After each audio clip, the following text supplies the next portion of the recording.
विद्यार्थी मित्रांनो, आज आपण गणितातील मूलभूत क्रिया भागाकार याचा अभ्यास करणार आहोत.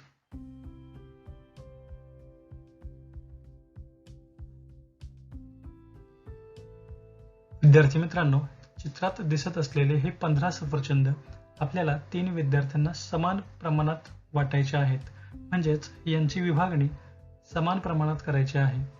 आशिष, प्रगती आणि राजवी या तिन्ही विद्यार्थ्यांना हे समान सफरचंद वाटूया. सुरुवातीला एक एक सफरचंद आपण प्रत्येक विद्यार्थ्याला संपेपर्यंत वाटणार आहोत. आपण या सफरचंदाची वाटणी करत आहोत. येथे निरीक्षण केले असता प्रत्येक मुलाला किंवा प्रत्येक विद्यार्थ्याला समान प्रमाणात सफरचंद मिळालेले आहेत. म्हणजेच सफरचंदाची संख्या 5 एवढी आहे. याचाच अर्थ आपण सफरचंदाची समान प्रमाणात विभागणी केलेली आहे. भागाकार म्हणजे समान भाग करणे किंवा समान वाटणी करणे. तसेच एकच अंक पुन्हा पुन्हा वजा करणे म्हणजे भागाकार होय. भागाकार करण्यासाठी या चिन्हाचा वापर केला जातो. आपण मागील सफरचंदाचे उदाहरण भागाकाराच्या स्वरूपात मांडणी करू आणि सोडवूया. येथे 15 सफरचंद 3 मुलांना वाटायचे आहेत. म्हणून 3च्या पाढ्यात 15 हा अंक 5व्या स्थानावर येतो. म्हणून 5 हा अंक आपण येथे लिहूया व 15 या संख्येतून 15 ही संख्या वजा केली असता 0 तरी येते. याचा अर्थ 0 सफरचंद शिल्लक राहतात व प्रत्येक विद्यार्थ्याला 5 सफरचंद मिळतात. चला आपण भागाकाराशी संदर्भात आणखी काही संकल्पना किंवा संबोधाचा अभ्यास करूया. येथे 5 हा भागाकार आहे, 0 ही बाकी आहे, 15 हे भाज्य आहे, तर 3 हे भाजक आहे. आता आपण 3 अंकी संख्येला 1 अंकी संख्येने भागूया. 257 भागिले 4.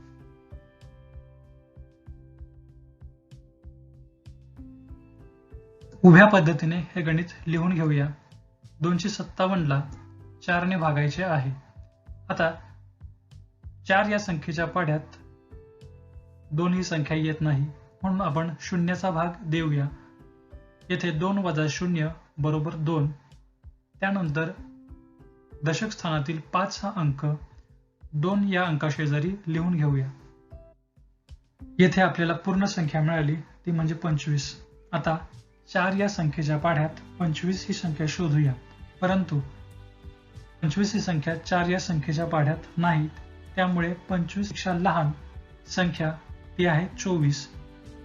4 सक 24.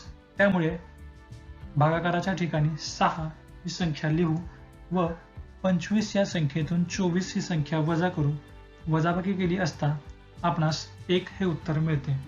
यानंतर एकक स्थानातील 7 हा अंक 1 या अंकाशेजारी लिहून घेऊया. येथे आपल्याला 17 ही संख्या मिळालेली आहे. आता 4 या संख्येच्या पाढ्यात 17 किंवा 17 पेक्षा लहान संख्या शोधायची आहे. ती आहे 16. म्हणजेच 4 चौक 16. त्यामुळे 16 ही संख्या 4च्या पाढ्यात 4थ्या स्थानी असल्यामुळे भागाकाराच्या ठिकाणी 4 हा अंक लिहूया व 17 या संख्येतून 16 ही संख्या वजा करूया. वजाबाकी केली असता उत्तर 1 येते. येथे आपला पूर्ण भागाकार झालेला आहे. भागाकार केल्यानंतर आपले उत्तर आलेले आहे 64 व बाकी उरलेली आहे ती 1. भागाकाराचे एक शाब्दिक गणित सोडवूया.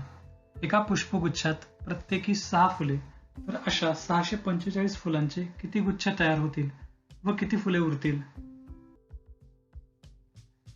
भागाकाराच्या स्वरूपात हे गणित लिहून घेऊया व सोडवूया. 645 या संख्येला 6 ने भागायचे आहे. 6 या संख्येच्या पाढ्यात 6 हा अंक प्रथम स्थानी येतो. म्हणून 1 चा भाग देऊया आणि 6 या संख्येतून 6 वजा करूया. वजाबाकी केल्यानंतर 0 हे उत्तर येते. आता दशक स्थानातील 4 हा अंक 0 या अंकाशेजारी लिहून घेऊया. येथे आपल्याला 4 ही संख्या मिळालेली आहे, परंतु 4 ही संख्या 6 या संख्येपेक्षा लहान आहे. त्यामुळे 5 ही संख्या लगेच खाली न घेता आपण शून्याचा भाग देऊया. शून्याचा भाग दिल्यानंतर वजाबाकी येते 4. त्यानंतर 5 ही संख्या 4 या संख्येशेजारी लिहून घेऊया. येथे आपल्याला पूर्ण संख्या मिळालेली आहे, ती म्हणजे 45.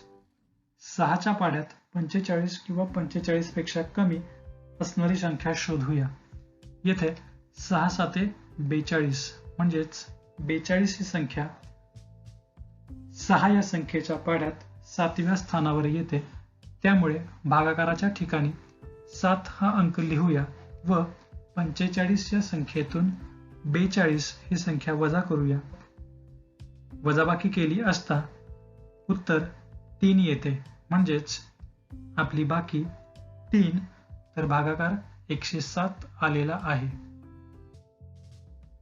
म्हणून एका पुष्पगुच्छात प्रत्येकी 6 फुले या अटीनुसार एकूण 107 पुष्पगुच्छ तयार होतील व आपली बाकी 3 आल्यामुळे 3 फुले शिल्लक राहतील.